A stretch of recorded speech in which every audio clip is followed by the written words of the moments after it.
SIR को लेकर? Commission की जो डेट्स हैं वो बहुत ही स्पष्ट हैं। उस पर हमने बार बार अपने जनसंपर्क विभाग से भी उन डेट्स को साझा किया है। और एक बार फिर से मैं आप लोगों के माध्यम से ये अनुरोध करता हूँ अपने समस्त जिलावासियों को कि जो SIR की प्रक्रिया चल रही है, जिसमें कल से एक दूसरा चरण स्टार्ट होगा, जिसमें गणना प्रपत्र BLO के द्वारा सभी मतदाताओं के पास दिया जाएगा। और लोगों से अनुरोध है मेरा, अपने सभी मतदाताओं से अनुरोध है कि वे उस गणना प्रपत्र को भर करके अपने पास रखें। BLO उनके पास आएगी और BLO को 3 बार कम से कम घर का विजिट करना है।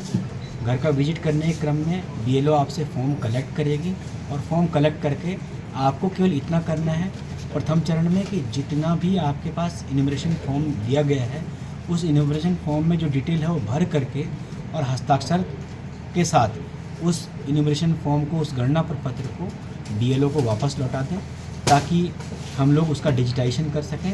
और जो मतदाता सूची 5 तारीख को ड्राफ्ट प्रकाशन जिसका किया जाना है, वो ड्राफ्ट प्रकाशन में उसका नाम आता है। अगर कोई सर भर कितना बड़ा समस्या हो सकती है, ऐसी स्थिति में उसका ड्राफ्ट सूची में नाम नहीं आता है। इसीलिए ये तारीख एकदम फिक्स है कि 30 जून से लेकर के और 29 जुलाई तक गणना प्रपत्र के वितरण का और उनके संग्रहण का समयावधि है।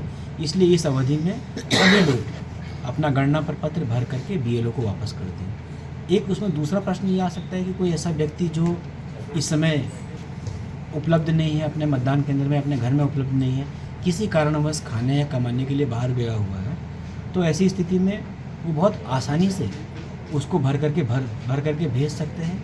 उनका कोई रिश्तेदार या कोई नातेदार वो PDF बना करके उनको मोबाइल पर भेज दें। वो PDF वो प्रिंट आउट निकाल करके उसको भर करके सिग्नेचर करके पुनः PDF वापस कर दें, तो ऐसी स्थिति में भी हम उसको कंसिडर करेंगे और वो गणना प्रपत्र मान्य होगा और उनका मतदाता सूची में जो ड्राफ्ट प्रकाशन किया जाना है 5 अगस्त को, उस ड्राफ्ट प्रकाशन में उसका नाम आ जाएगा।